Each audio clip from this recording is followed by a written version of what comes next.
too short. Welcome. We are Palaver Strings, and yay! So honored to be here in the State Theater. Thank you for having us. It's such a pleasure. It's a big space, but you're filling it well. Thank you for being here. We are a conductorless string orchestra. That means we have no leader. We're all leaders. We play string instruments. This is a violin. We have cellos, violas, and a bass.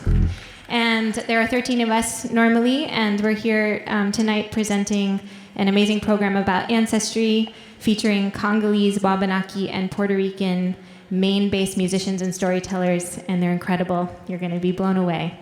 And we're here based in Portland. We're so happy to be based in Portland as a nonprofit and a string orchestra, but also we have a school called the Palaver Music Center, and we have a lot of students in the audience tonight, so we hope you give them a warm welcome. They're second grade and under.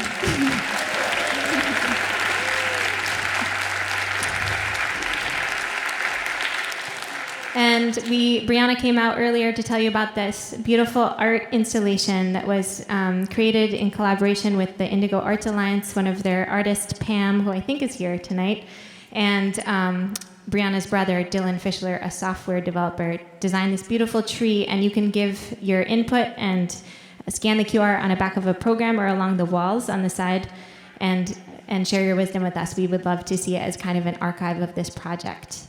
So Indigo Arts Alliance, the Abbe Museum, and the Greater Portland Immigrant Welcome Center have helped partner on this project, and I have Reza Delali, the executive director here from the Immigrant Welcome Center, to say a few words. We hope you enjoy the show.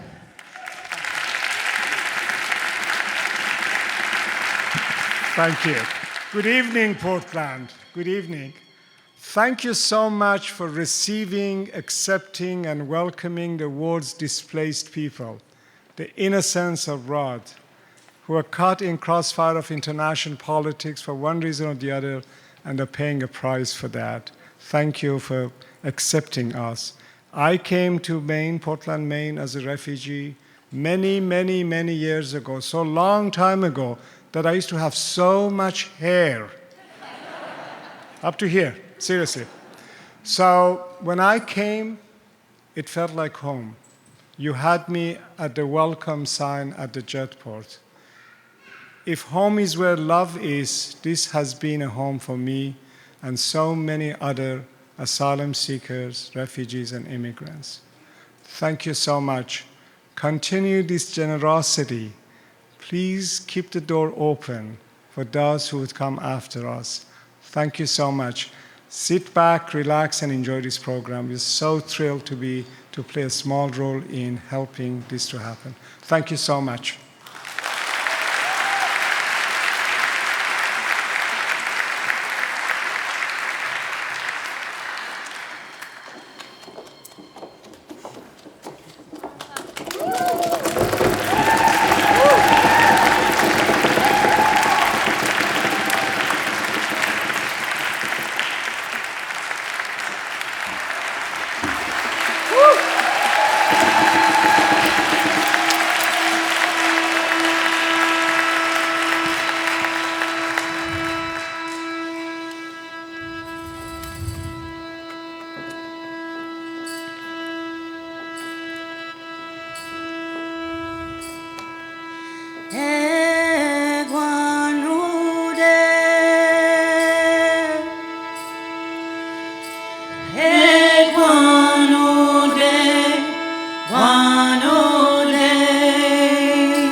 Hey, guanude, guanude.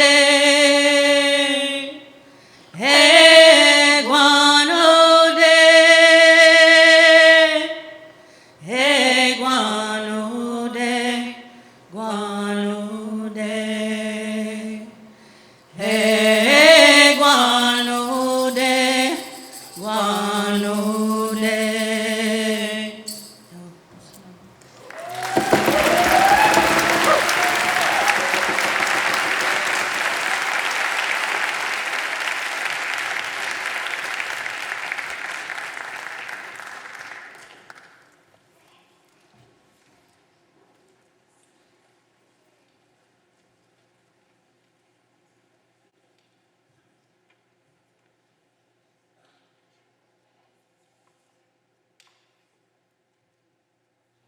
Good evening, everyone. I'm here to tell you my story. Thank you for all the friends and family who are here to support us.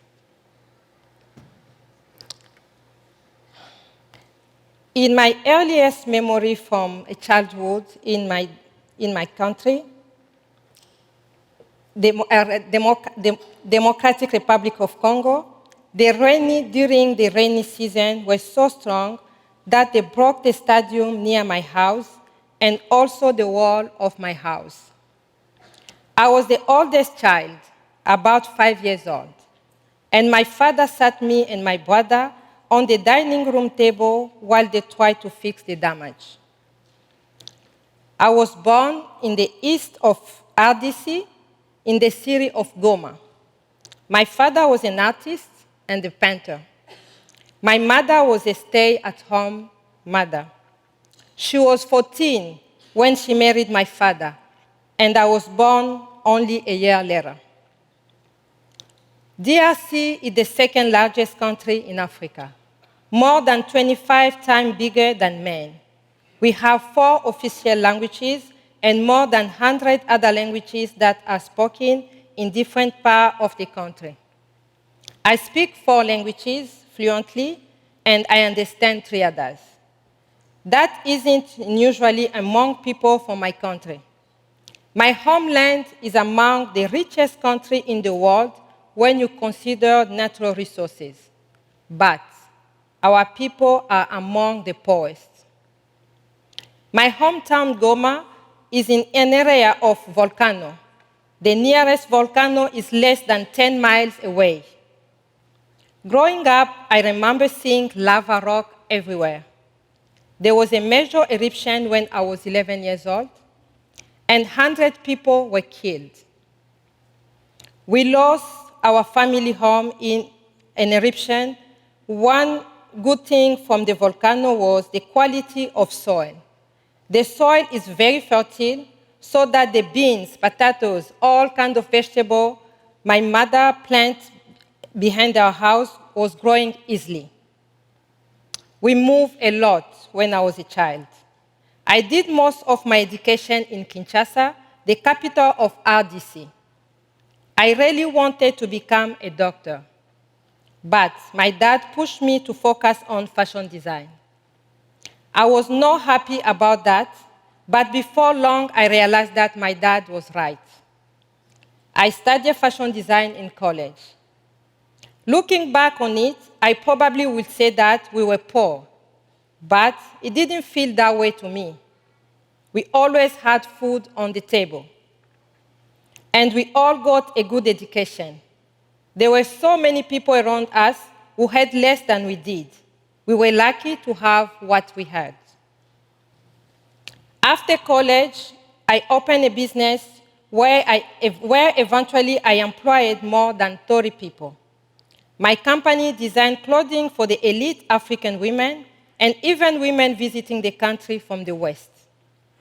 In many African cultures, attires and dress are the big part of everyday life. New outfits are needed for events, for work, so I was always extremely busy with my business. I got married in 1993, and I had my first child, a daughter, in 1994. My business continued to grow during this time. I had another daughter in 1995, and my last born a son in 1998. My ex-husband was a doctor, and my business was successful. We had a very good life. In 1994, there was a war in Eastern Congo, but it didn't affect us much in Kinshasa. But then, an ethnic war broke out between Congo and Rwanda in 1998.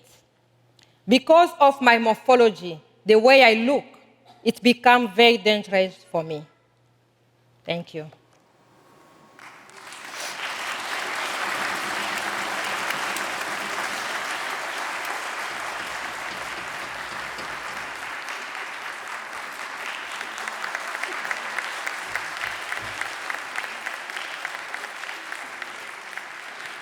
Thank you, thank you. Good evening, everyone. Whew. It's always good to be home. We call it home.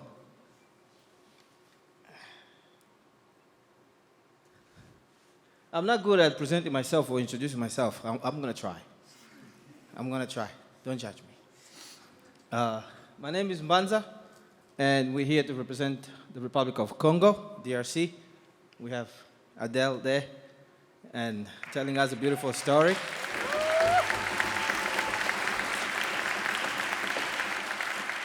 And before I carry on, I'll let the little lady here present herself.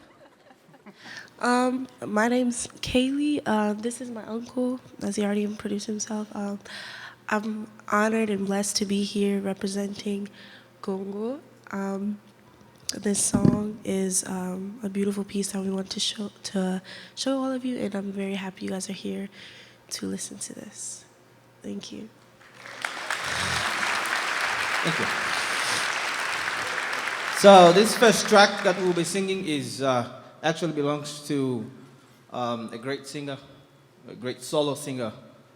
His name is Papa Wemba. He already passed. And so don't think that is Kelly's song, please. But I hope you guys enjoy. Yes, thank you. 1, 2, 3, 4.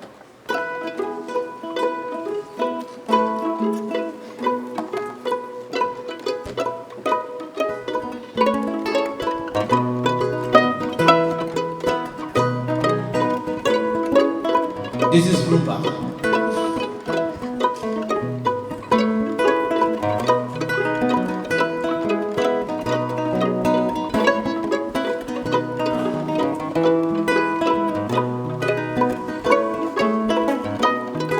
Machozi yangu yote namilikiza, nihutatala na nani, wewe unaenda.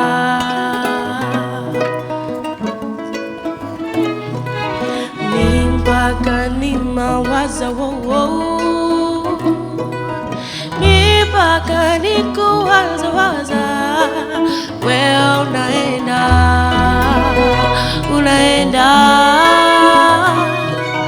kama njia yako wenda, kama na njia yako fuata, we dada,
Good evening.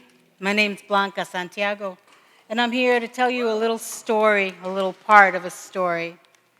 First, I want to thank, before I start, the friends and family that came out to support Palaver Strings in this amazing performance tonight.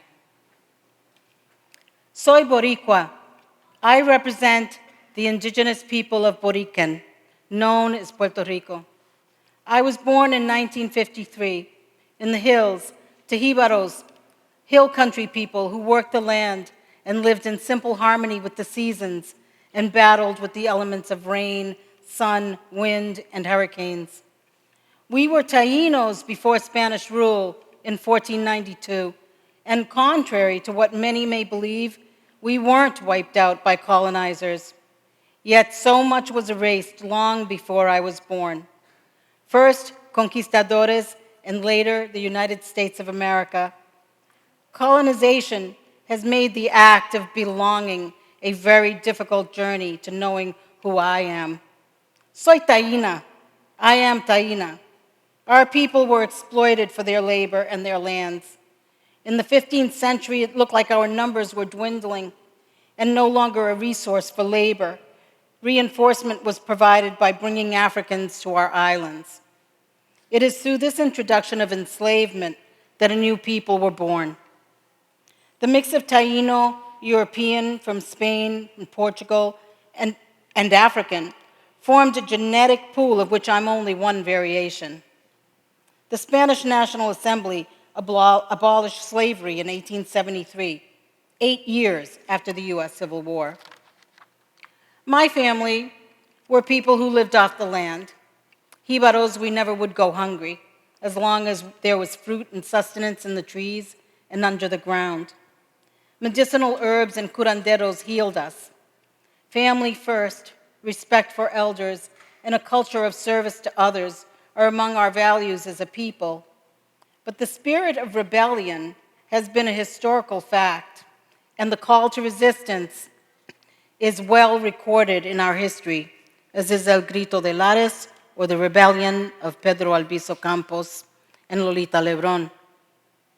The legacy of Operation Bootstrap has been mine to live. That happened in the 1950s. When I was 4, my mother, who had separated from my father, left me and my sister Magui with my grandparents. She was being invited and enticed to leave her native island in search of a better life. First, leave your country home, and then look to where the grass is greener. Puerto Ricans were leaving in droves to experience the land of opportunity. She would never see my little sister again. Magui died there of illness, and my mother Lydia returned newly married and pregnant with my sister Magda. We moved to New York. After a year, Massachusetts. We moved a lot. The legacy of poverty was ours. We were people of the land living where we couldn't afford land, where meritocracy, independence as opposed to interdependence, were the rules and expectations that we were to learn English and be assimilated into American society. I longed for belonging and found that with family that were also lured to a strange land where money didn't grow on trees and neither did mangoes. The streets weren't paved with gold, and poverty would break some of our backs and some of our spirit, and where education was important, but where I could become invisible, not knowing who I am for more than 22 years. I am Taíno. Yo soy Boricua.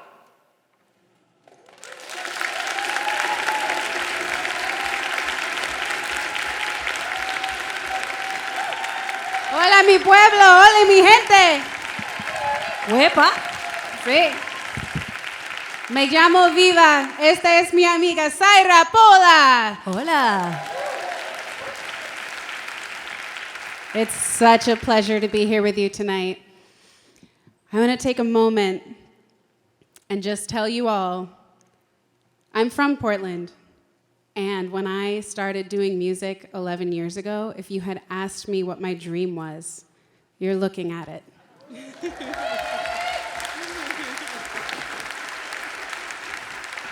It's funny, Viva, that you can say that because I can relate.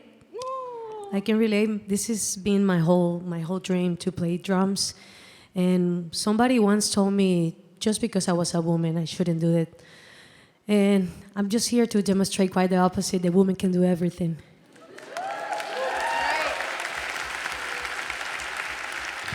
As a matter of fact, this woman can do quite a lot.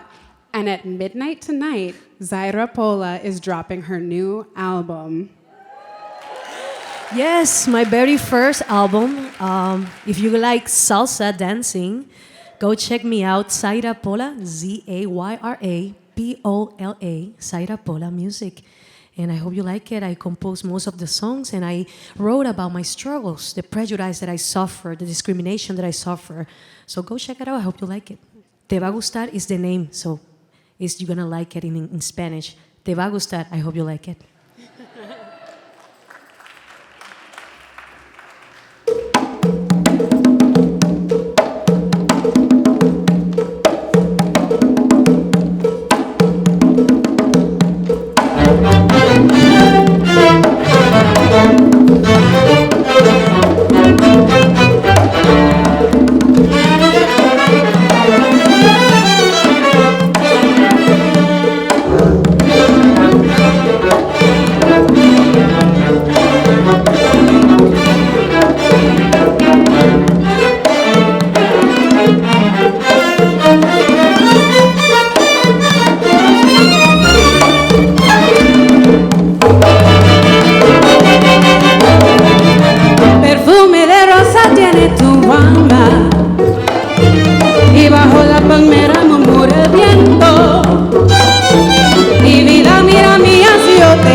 I like to give people a minute to catch their breath after that.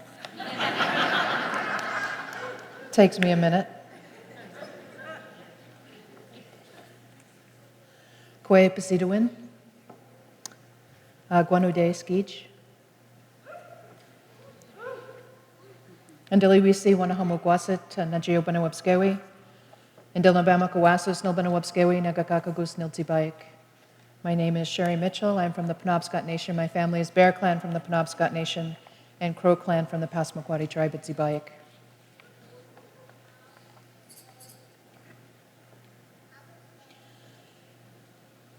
If savage love is born in the soil, then savage am I.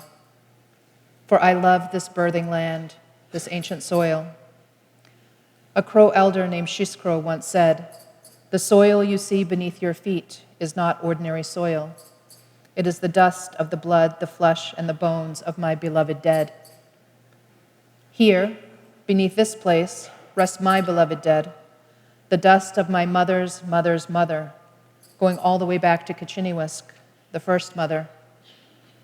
Long before I was born to this land, I was held in this soil as an image in the deepest dreams of my ancestors. I was born Banawabskek. My community is located on a small island that is flanked on its eastern side by a series of whitewater rapids. Banawabskek literally means the place of opening. For tens of thousands of years, it was identified by the white rocks that existed there long before the dams came. It was here that I first learned of my place in creation, with the people of the Dawnland, the keepers of the eastern doorway. Our relatives are the Pescatamakati, Wolastagewi, and Migamage. Together, we are Wabanaki. Our homelands are located along various waterways in Maine and the Canadian Maritimes. My tribe has a number of creation stories. Each story teaches us a different aspect of our being. One of those stories tells us that we were created when Galuskab, the man from nothing, shot an arrow into the ash tree and opened a door into this world that allowed our people to rise up from the ground and live skiju on the surface of Mother Earth. So we became known as Skijinawak, the people who live on top of Mother Earth. This story teaches us that we are made of the same elements that make up the natural world. In this story, we are born out of the ash tree. Thus, the ash tree is our kin and should be honored in the same way that we honor our human family. Today, our tribes still recognize our relationship with the ash tree by weaving our traditional baskets from its pulp. When we weave those baskets, we are reminding ourselves that we are woven from the same foundational elements that make up all life on Mother Earth. When we go into ceremony, our origination stories begin in the stars. When we enter the lodge, we learn that our original instructions are held in those stars. They are held in the dust of creation that lingers on the Creator's hand. And it was from the radiance of that stardust that we were born and the great migration of souls first began. When we come into this universe, we are born into our first ecosystem, our mother's womb. There, we are nurtured and sustained through an umbilical connection to the body of our birth mother. When we are finally born into this world, our umbilical connection is transferred from our birth mother to the earth mother, who then nurtures and sustains us for the remainder of our human lives. Though we have migrated a great distance, the radiance of that stardust still resonates within us. It is the essence of something indescribable that is etched upon our soul. It stirs something deep within us. This stirring is a call of recognition, of remembrance. It continuously reminds us that we are infinitely connected to one another, to the natural world, and to a unified sacred source. This path of knowing is called Skijinaway Bamosawagan. It is the way of life that defines our relationship with the rest of creation. I learned to walk this path by following the shuffled steps of my elders over generations. When I place my feet within these well-worn footsteps, I can feel my connection to them and to this place where they now rest, informing me that I am Banawabskewi and that this is my motherland. the place of my birth and the place where I will be laid to rest when this life is over. There have been many times when I have secretly longed for reunion with those relatives, surrounded by that sacred soil and cradled in the mother's embrace, knowing that I would be rooted there with alder, birch, and ash, Mitchell, Sabattis, and Neptune, buried deep and sitting high on a hill of oak, nestled down where I could hear generations of old women laughing and the steady thump of strong men pounding ash, down where there is nothing more to do than to be still and listen to the steady hum of my grandmother's hands as she braids the grass.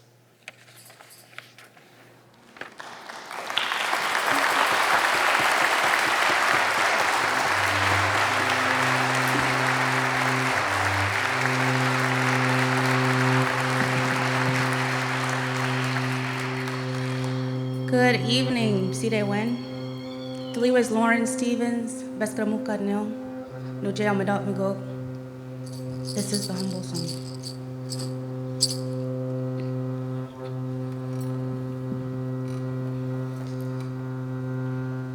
That we are now so divan alan mingaro kamasno. That we are now so divan alan mingaro kamasno. Jero amkwe wewo dine mawam kabazo dine. What the webioma wam kabazo dine.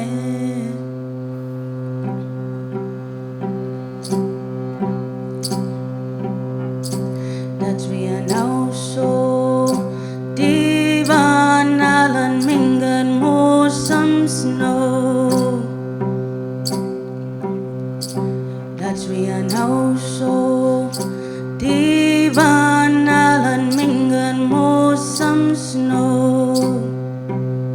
Jiro amkwe wewo dine mawam kabazo dine. What the webioma wam kabazo dine. That we are now so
Wamkabazotine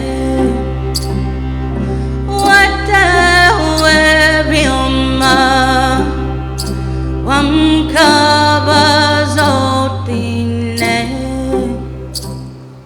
Watawebioma Wamkabazotine. Oh.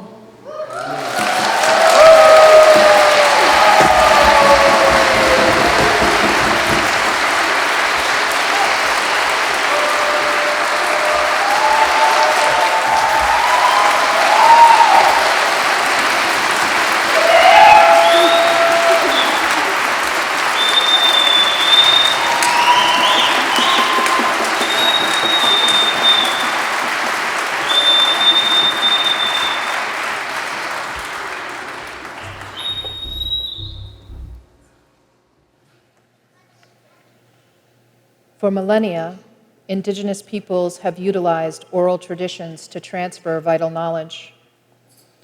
Our cosmologies, traditional stories, scientific and ecological knowledge, core cultural values, and histories have all been passed down from one generation to the next through stories and songs. These oral traditions transmit collective knowledge that is held across time. Our ancestors understood that sound carries the vibrational frequency of life, and that the entire mystery of the universe could be held in one well-told story. Have you ever listened to a story or a song and been transported to another time? Heard a story from your childhood, and suddenly the sounds, scents, and images surrounding that memory come clearly into your mind? When a memory is triggered, it creates movement in the region where that memory is stored. That movement sends out signals that enliven all the surrounding memories, which then animate themselves and form a picture. Stories create a thread of continuity from one generation to the next. When people tell their cultural stories and weave in their own context, they are taking ancient wisdom and making it relevant to a whole new generation, which shows us that there are truths that stand the test of time. Nearly every faith tradition has a story that tells us that life began with a spoken word. This signifies the spiritual importance of sound within creation. All faith traditions carry stories, songs, and chants that are designed to activate a state of being within the initiate that transports them to a higher state of awareness. The inner sounds of prayer and meditation and the outer sounds of chants and mantra are almost universally recognized as being spiritually transformative, and so it is for us within our own culture. For more than 10,000 years, our stories, songs, and prayers have been told in our language, Ludwigwagin. Our language is both instructive and relational. It teaches us how to care for one another and how to be good relatives to all other living beings in the world surrounding us. Language defines how a people see themselves. Their understanding of the world is comprised of thousands of words that translate into generations of knowledge. But what happens to the people when those words are taken away? Growing up, I had the gift of language in my home. My grandmother was a fluent Passamaquoddy speaker. Her language is the language that was first formed in my mouth. When I was a teenager, I asked my grandmother to teach me the language. Every time I asked, she made excuses for why she couldn't. She spoke the language in the old way, not like the young people did today. She wasn't a good teacher. She was busy when I had asked. Eventually, I got frustrated and stopped asking. For a long time, I took her refusal personally and was hurt and disappointed. But then I learned her story. My grandmother was born and raised on the Passamaquoddy Reservation at Zibayik. She was the only child of Mildred Renko, and like me, she had been largely raised by her grandparents. Her grandmother didn't speak English. She only spoke the Passamaquoddy language. This was the language that she taught my grandmother. One day when my grandmother was 8 years old, a priest and a nun knocked on her grandmother's door. They told her that they knew she had a child living with her and that she had to send that child to the Indian day school on the reservation, or they would take her and send her away to one of the Indian boarding schools. Reluctantly, my great-grandmother sent her only granddaughter to the Indian mission school. The year was 1931. 40 years before my grandmother was born in 1883, Secretary of the Interior Henry M. Teller sent a letter to the Commissioner of Indian Affairs, Hiram Price. In it, he described traditional Indian dances as heathenish and expressed concern over the role of medicine men. He claimed that they tried to keep people under their control and prevented Indian children from attending school. In response, Price promulgated a set of rules that became known as the Code of Indian Offenses. These outlawed many traditional Native American religious practices and established a court of Indian offenses. They outlawed the sun dance, the scalp dance, and the war dance, and forbid any traditional spiritual leaders from influencing families against the schooling of their children. Participation in such activities would lead to withholding of food from the community for 10 days. A second offense would result in withholding food for up to 30 days or incarceration. In 1887, the new Commissioner of Indian Affairs, J.D.C. Adkins, banned instruction in Native languages, as well as the speaking of Native languages in mission schools. Mission schools on reservations were required to provide all instruction in English, and Atkins declared that those missionaries who failed to comply will not be allowed on reservations. Only the cruel would survive. That order was then extended to all government-run schools on reservations. My grandmother entered the Indian Day School on her reservation at the age of 8, a fluent speaker of the Passamaquoddy language. She did not understand or speak English. The punishment for speaking Passamaquoddy in the school was caning. So this small child, who had been taken from her loving grandmother and forced into this foreign school system, spent the next few years being beaten every time she opened her mouth and tried to communicate. She was forced to learn English through torture. She was not there to learn how to read or write. She had been brought there to learn that it was dangerous to be Skijinawak in her own homeland. As a result, she remained silent in school and left as soon as she aged out in the 8th grade. The laws banning Native ceremonies and languages remained on the books until 1978, when the American Indian Religious Freedom Act was passed. Long after my grandmother had grown and had daughters of her own and several granddaughters. But even before this law was passed, my grandmother was covertly calling me Mishun, her heart, asking me, Gaduptus, are you hungry? And telling me, Gazalmu, that she loved me. Though she rebelliously continued using her language until the day she died, she never felt comfortable sharing it with us in a full breath, afraid of the consequences we would face if we showed up at school with the language in our mouths.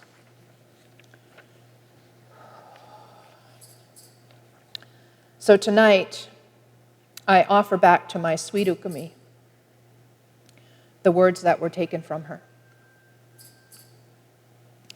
Walas woltam wagin Ukami, Wuliwan, Chiludwe wagin, Gizimana wakieg chinilun, Nilun ad degach, Naleyud manan, Chu wejgawa bazidit, Kachiwiliwan ginzuzik, Kamach Gazalmu, Kamach Gazalmu, Kamach Gazalmu, Basilda and Dilnabamak.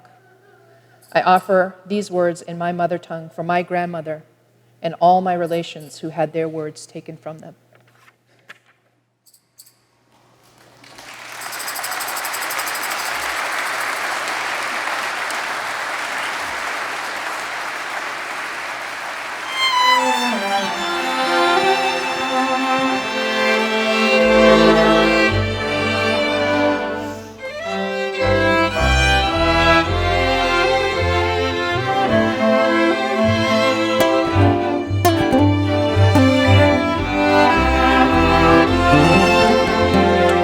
Mon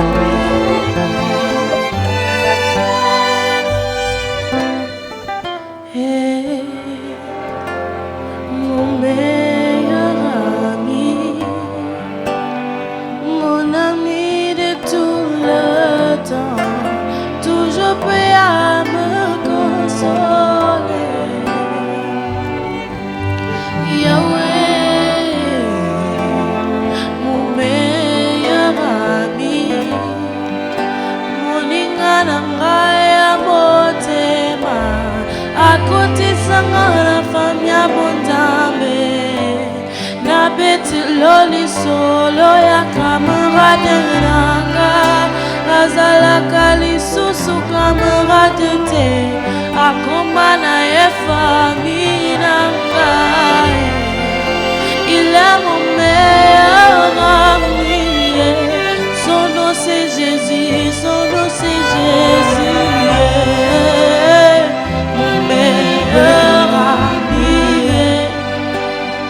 mon meilleur ami, Jésus mon meilleur ami.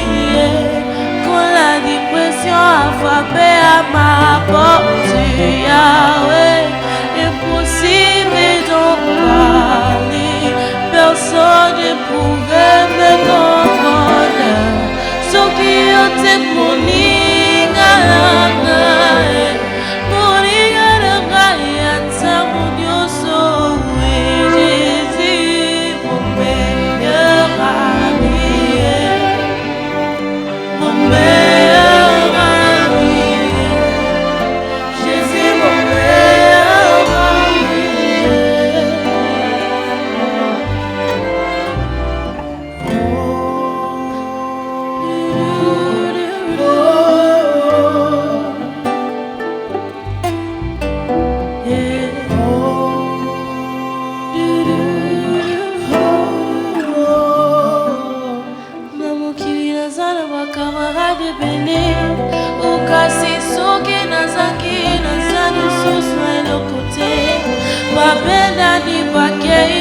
Wow. Yes.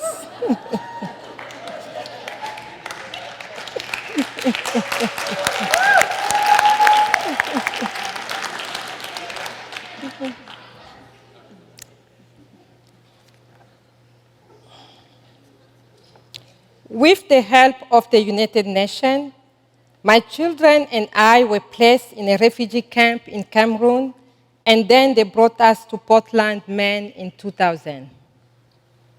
I didn't speak a word of English. I was a single mother with 3 children, were 2, 4, and 6 years old, and I had no money.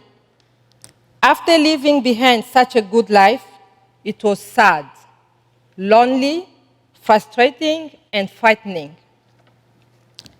I was one of the lucky ones because we came to America as a refugee, which means that we had green card right away, but was still struggling every day. I lived for many years knowing that if my old car broke down, I might face a choice between fixing it and paying our household bill. After we had been in America for about a year, I went back to Catholic Charity and told my caseworker that I wanted them to send me and my children back to Africa. Kinshasa was still a dangerous place for me, and I knew that I might be killed, but I felt that I just couldn't take it here anymore because it was so hard. My caseworker just smiled and reminded me that I wasn't just here for myself. I was here for my children. And he said that I was doing just fine. That's what he said, but I really wasn't. I realized during these days that if you are poor, it doesn't matter. If you live in Africa or America, life is very hard. And I knew that it didn't matter if you were a good person or if you were wealthy. Things can happen like they happened to me. That can turn your life upside down. In those early years, I don't know what we will have done without the support of our new friend in America and the community in Portland. My American friends and Catholic Charity did so much for us. They help us financially. They pick up my kids from school and watch them while I was working. They help us to make doctor's appointments and help with grocery shopping. They guide us through the million little parts of life that are impossible if your English isn't good and you don't know how things work. Men are wonderful people, and they showed the best side to us during those early years. I go through those early years in Maine by focusing on my children. My ex-husband and I had separated before I left Congo, and for the next 16 years, I didn't have a single date. It was all about my children. Luckily, with my background, I was able to get a job easily.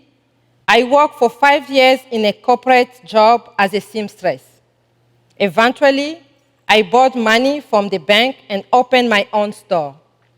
That didn't survive the 2008 economic crisis, but I developed a clientele, and even when I closed the shop, I still did some business for my home. I ended up returning to the corporate world as an alteration manager, but I still dreamed of owning my own store.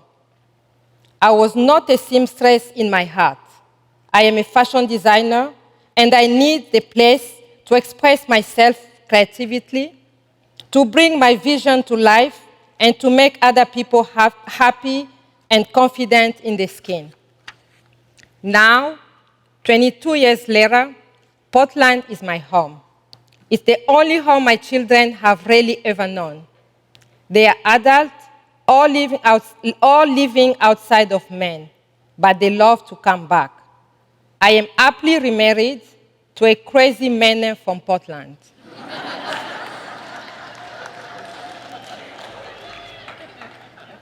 and I am a business owner again. I bought Antoine Taylor Shop and formal wear in downtown Portland in 2016.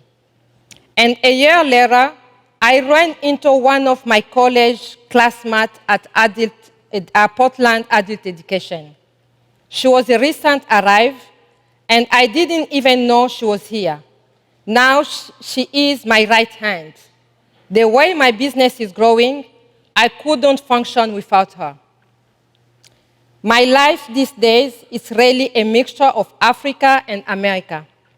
My children are American kids, but they still speak French, Swahili, and Lingala. My oldest daughter is working in international development in DC. My two youngest are in Los Angeles, trying to make names for themselves as artists. Even my husband is learning Lingala, but mostly what he has learned so far is how to tease me. He can tell you that his wife is stubborn, or that she's a gossip, or even that she's a troublemaker. But really, he is the troublemaker. I am very lucky to have my mother in Portland now. With the benefit of my own experience, I now see how strong she was. She was a child when she got married, and she began having baby right away. I truly believe that the strength I have, I got from her. I can see now how hard she worked to give us what we needed to succeed as adults. I look forward to build my business in the coming years. Antoine has been known as a place for men. But after 5 years, I'm changing the name to Adele and Antoine.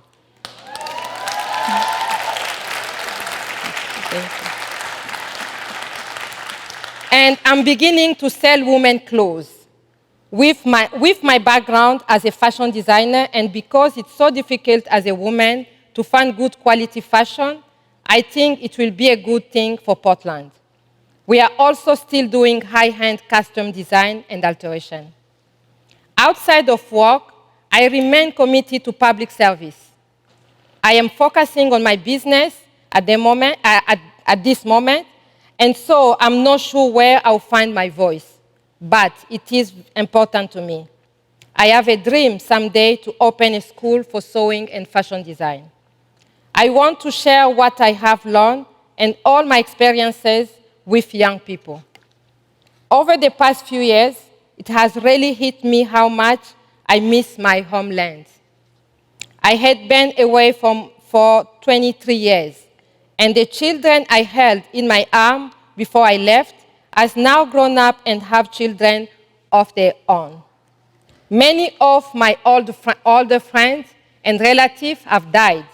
Still, because of the internet, I have remained connected to Africa. It is still in my blood. This winter, my husband and I were able to travel back to Kinshasa. I had not been there since I left, but it is safer now. It was such an emotional experience, and I am looking forward to going back again. I don't know whether it is possible to be both American and African, but I'm trying. Thank you.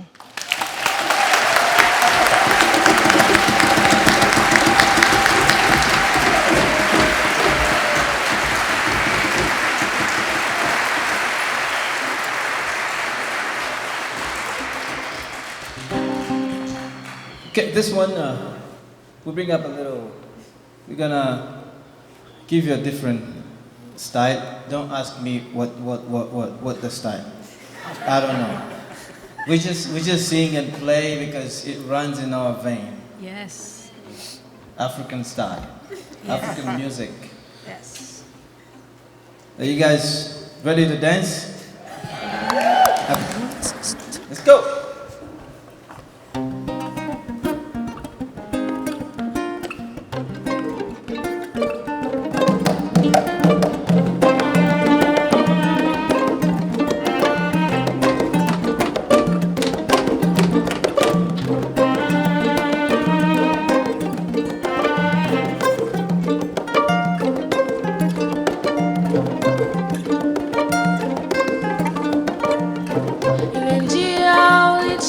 kuwa inapashwa ukwe akili.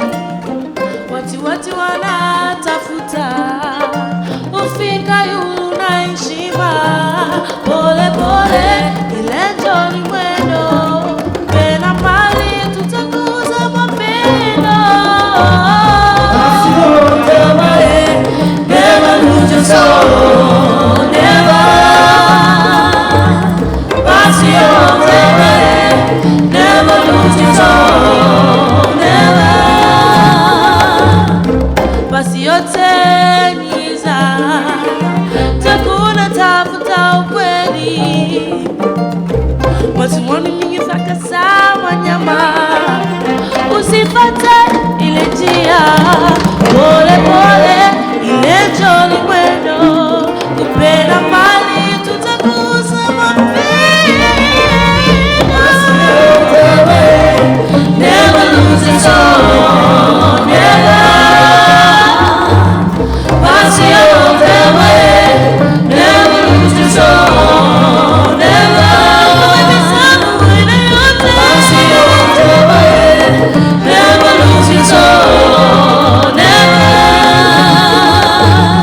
Passion the way, never lose your soul, never.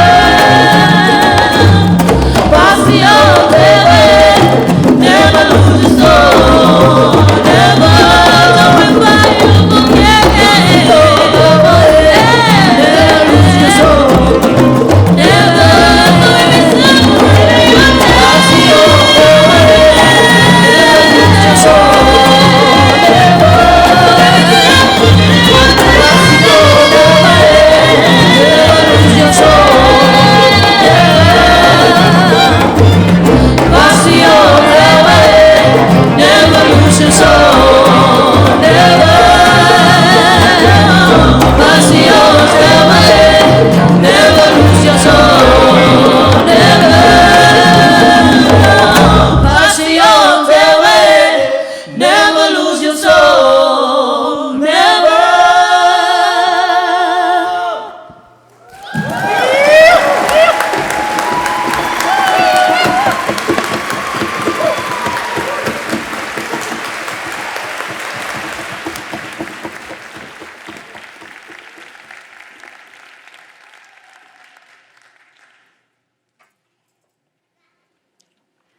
Soy Boricua.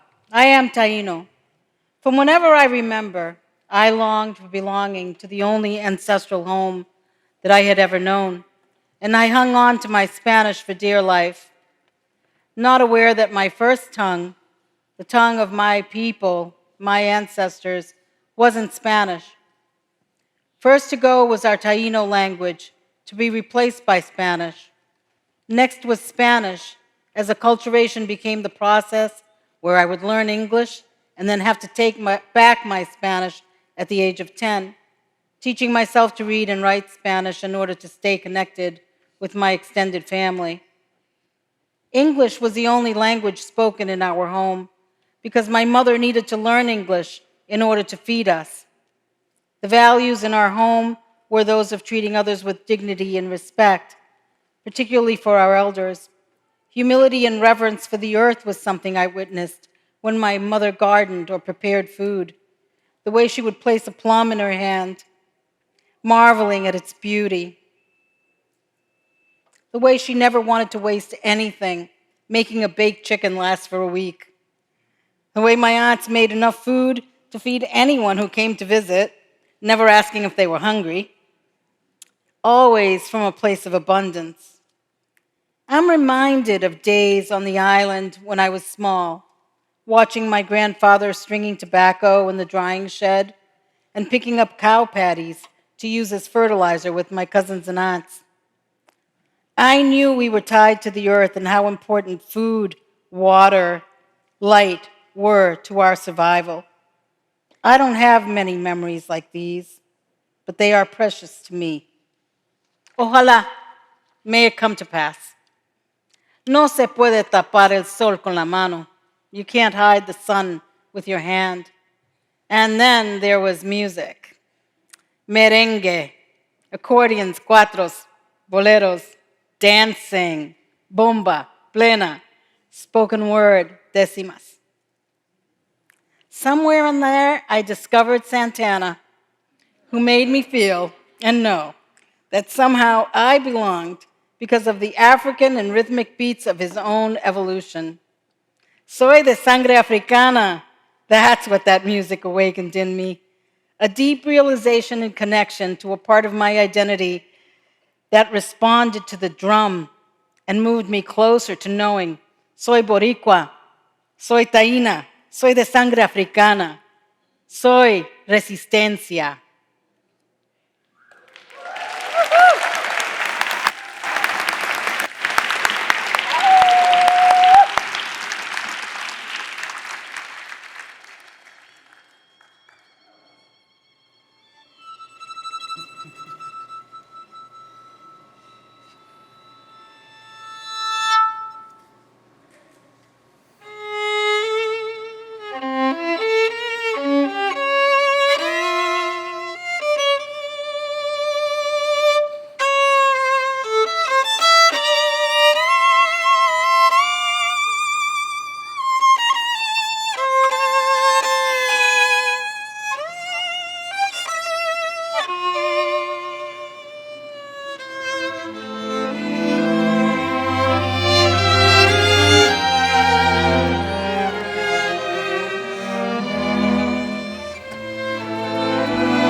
en la pisada las experiencias pasadas, penas y angustias me dieron. Lole, lolay. No valió la pena, pienso, conocer y ver al mundo.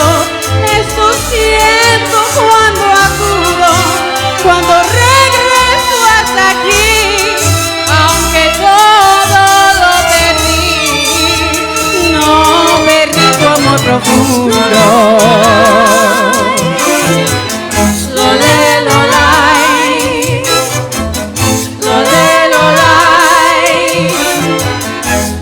No perdí tu amor profundo.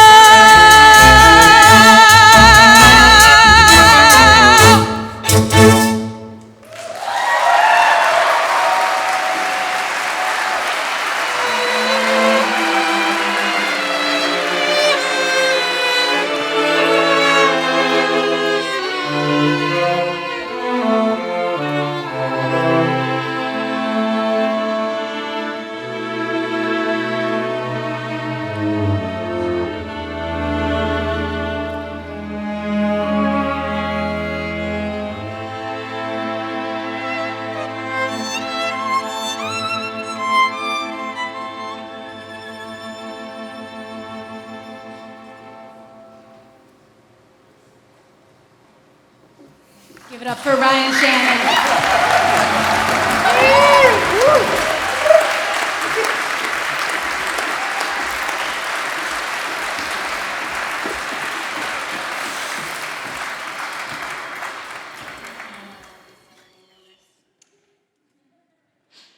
Somos Boricua.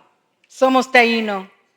I want my children, grandchildren, and kin to know that they are Boricua and that African blood runs through their veins.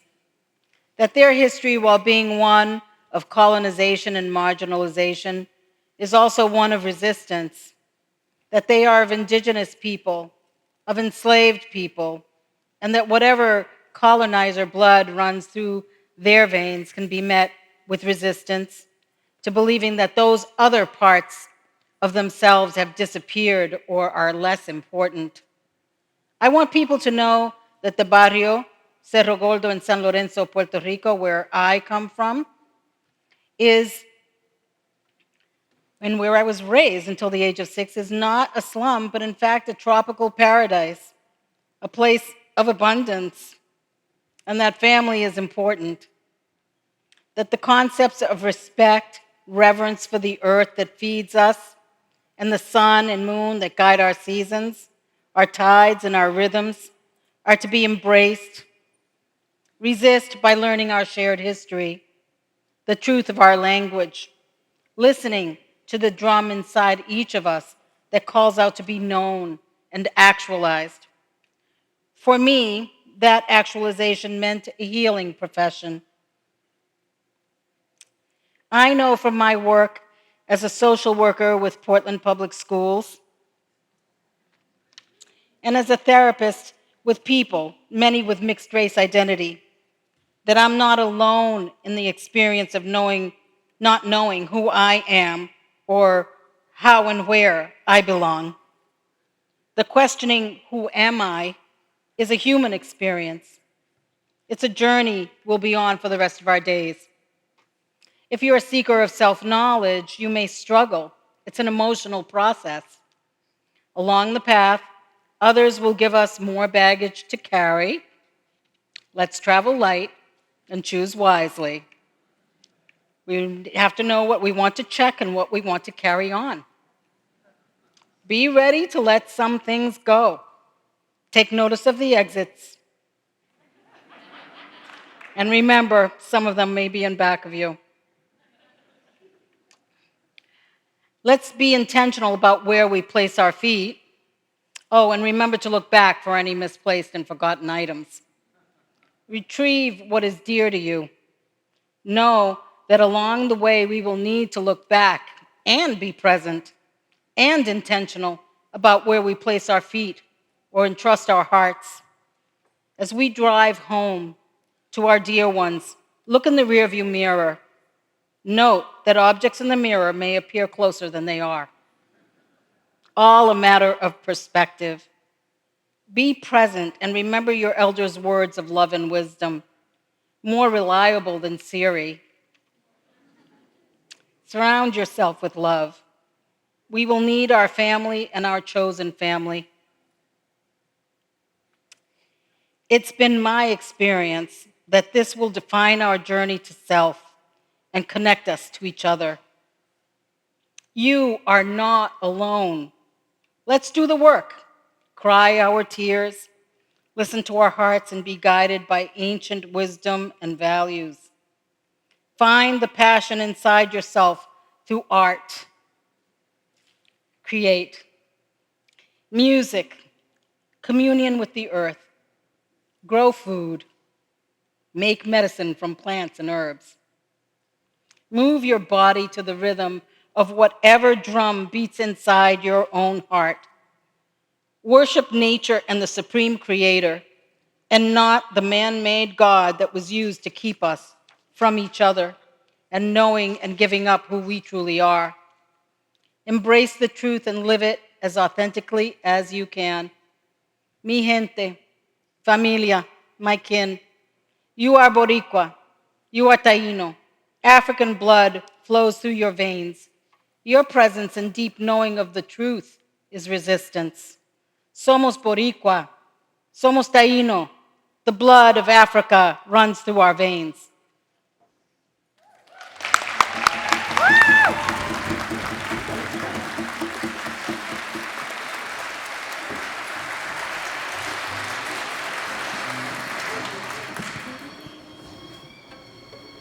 Gracias, Doña Blanca.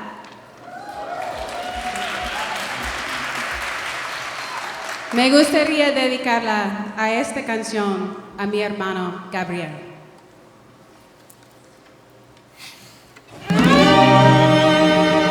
Ay, lo, le, lo, lai, le, le, lo, le, lo, lai. Ay, lo, le, lo, lai, le, lo, le, lo, le, lo, le, lo, lai. Ay, lo, le, lo, lai. Yo soy caribeña.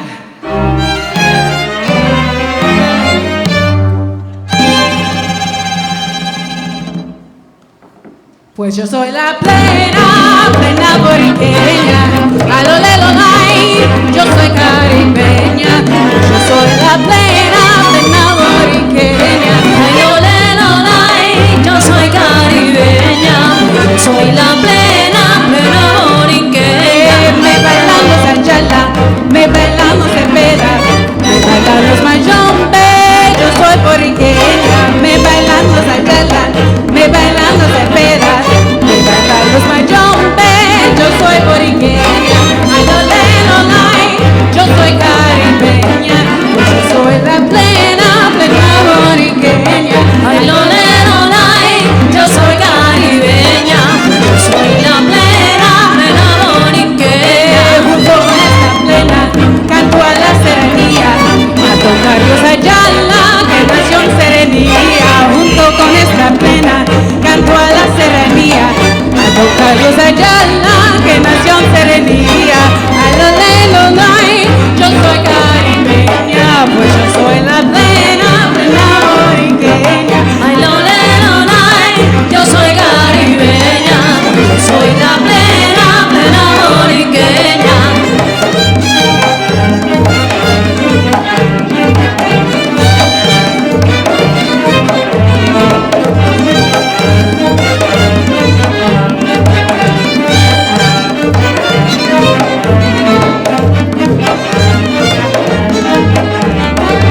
Toledo, alegra al mundo entero.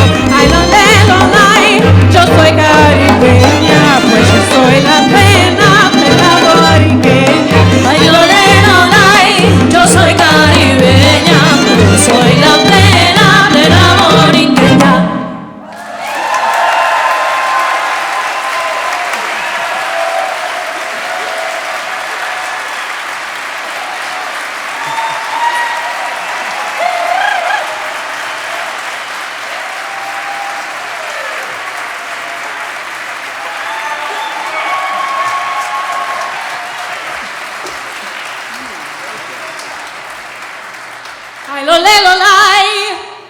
Yo soy caribeña.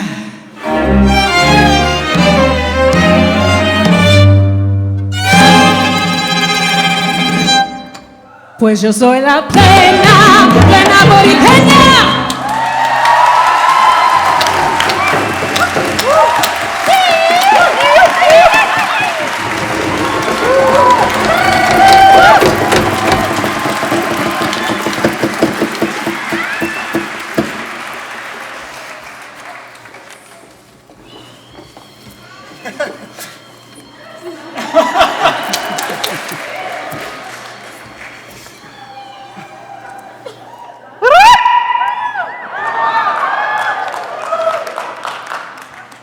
Go ahead and catch your breath.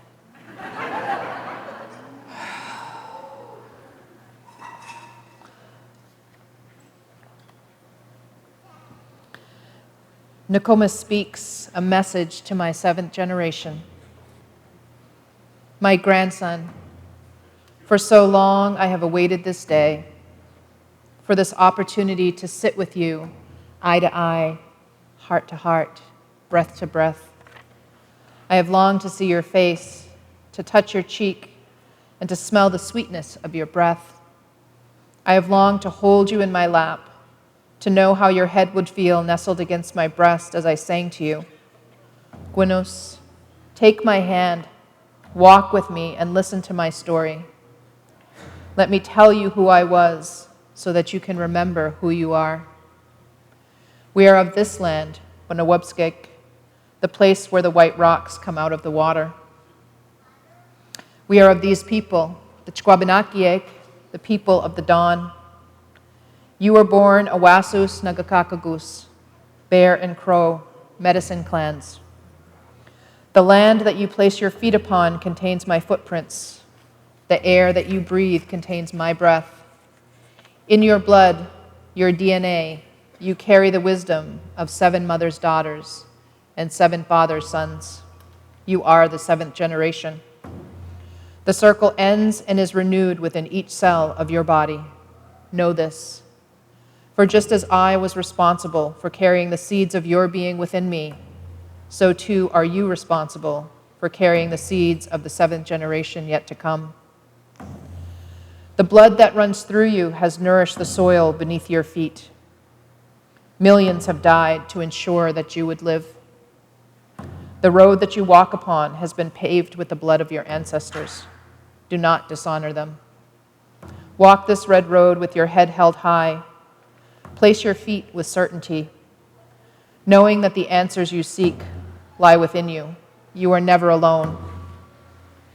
You carry a piece of us all in the web of your spirit. The time that I live in is one of crisis. Our people have been charged with the heavy burden of protecting Mother Earth. Many have lost their way, blinded by generational wounds that have been ingrained into the public psyche, deafened by the sounds of justifiable homicide and historical references of a people destined to be conquered. Warriors of today do not wear leathers, feathers, or war bonnets. Warriors of today wear business suits. They battle in the courtroom, boardroom, and before Congress. They are in our schools, our clinics, and our banks. They secure our future by preserving our past. They teach the truth of our history and inspire us to remember who we are in accordance to ancient kinship roles. They protect traditional lands, repatriate the bones of our ancestors, and they secure funding for the health and well-being of our children. Warriors of today carry the seeds for regenerative agriculture. They harvest medicinal plants and teach our young people how to survive with honor and respect for Nienguesso. They do not kill their grandchildren to feed their children. The warrior of today may look different than those listed in the history books, but their mission remains intact: to serve and protect their people and to ensure the survival of generations yet to come. It is this mission, this responsibility, that you must never forget. My grandson, for so long I have wanted to stand beside you, to walk upon the banks of this river that has sustained our people for generations, to fish the waters that my grandfather taught me to fish, to navigate these islands that have provided us with shelter, and to tell you the stories of our legends and our myths. I have wished to sing you the songs of our people as you drifted off to sleep, to share the beauty of our language, to describe to you the magic of this world in a tongue that is ancient and true. I have longed to share with you the threads of indigenous knowledge, sacred knowledge, passed down from generation to generation, to impart to you truths that stand the test of time, of honor, integrity, and a lifeway filled with respect. It is this sacred knowledge that teaches us of our connectivity to all things. It trains our ears to hear the voices of our children beckoning to be born, to hear the song upon the wind that calms our fears, and the whisper in the trees that guides us along our path. It is the reassurance of the land as we place our feet along our journey, and the lull of the waters as they carry us off into the dream time. Sacred knowledge teaches us of our place in creation as children of our people, children of the earth, and co-creators of this universe. It teaches us of Grandmother Moon and Grandfather Sun, of light and darkness, of hard work and rest. Sacred knowledge holds us in balance through the ever-changing tides of our existence, keeping us connected to each other and to all of creation. Mike Wuss, if you forget all else that I have shared with you today, I ask that you remember that the gift that you have been granted through the seeds of sacred knowledge contains all of the wisdom of our collective past and the guidance needed to lead us to our place in the future. This will teach you all you need to know of who I was and will lead you to where you need to be for the 7th generation yet to come. My beloved Misun, the time has come for me to leave you. Remember my words and know that each time you place your feet upon this land or in these waters, that I will be with you, standing beside my grandfather and all those who have come before you.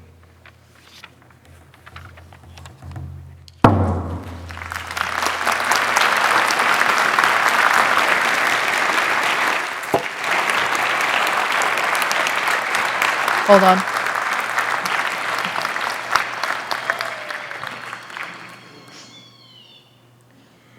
So tonight we are going to end with an honor song. Today, May 5th, is a day of remembrance for missing and murdered Indigenous peoples, which is why we wear red, in remembrance of all those who have been lost. So we ask you to join us as we close this evening, those who are able to stand and join us in this honor song for all those who have been lost. Nindaluizi sahoe glowage edonituk ebid. Gizok, Muliwan, Malalan, and Gajino, Mahamigo, Malalan, Wabeg, Muin, Malalan, Sangwan, Malalan, Muliwan, Dalmabamak,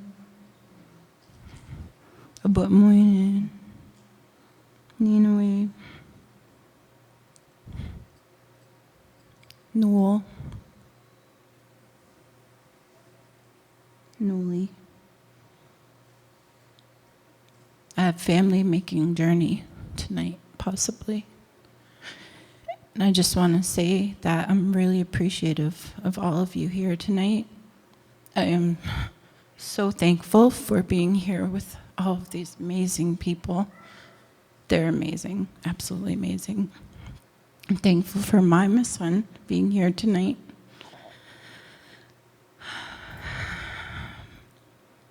I can't imagine some of the things that we have all been through in the last couple of years. There's a lot of loss, but that also means that we have a lot of relatives that are also here with us, not in the way that we can see them, not all of us, but they're here. And thank you for bringing them. Only one.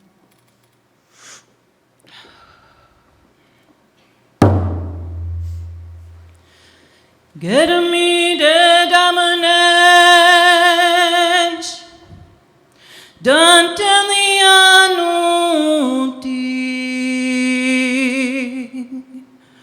mega manchdo, Gayama widanch.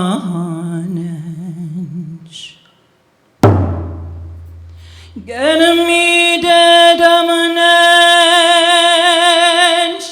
done with the bed so deep, mega much to hey abonamado teenage, hey abonamado teenage, dangizuk delicalo, see you last Kamug away, ayo, away, away, ay, ay, away, away, away, ay, way, away, ay, ay, way, away, ay, away, away, high, way, away, high, way, away, high, hey, oh.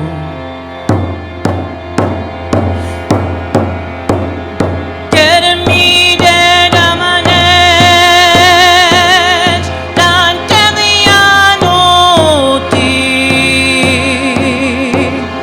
Mega much to Gayama widanch. Get me dead, I'm an edge, done well the back so deep. Mega much to hey abonamado teenage, hey abonamado teenage, dangizo teligano, si una secamo, away, away, away, away, ay, ay, away, away, ay, way, away, ay, ay, way,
Mega machto Gaya mawi dahanaj Get me de dominant Dam when the back so deep Mega machto Hey abona marutinaj Hey abona marutinaj Tangizuk deligado Si una sicamog Oea heo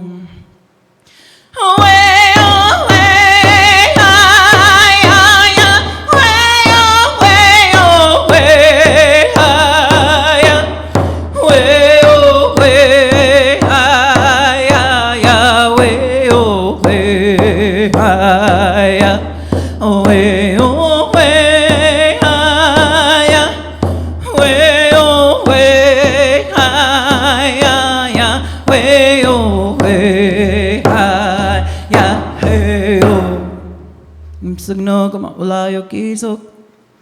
Could you know Muhammad Go, only one? I'm Signal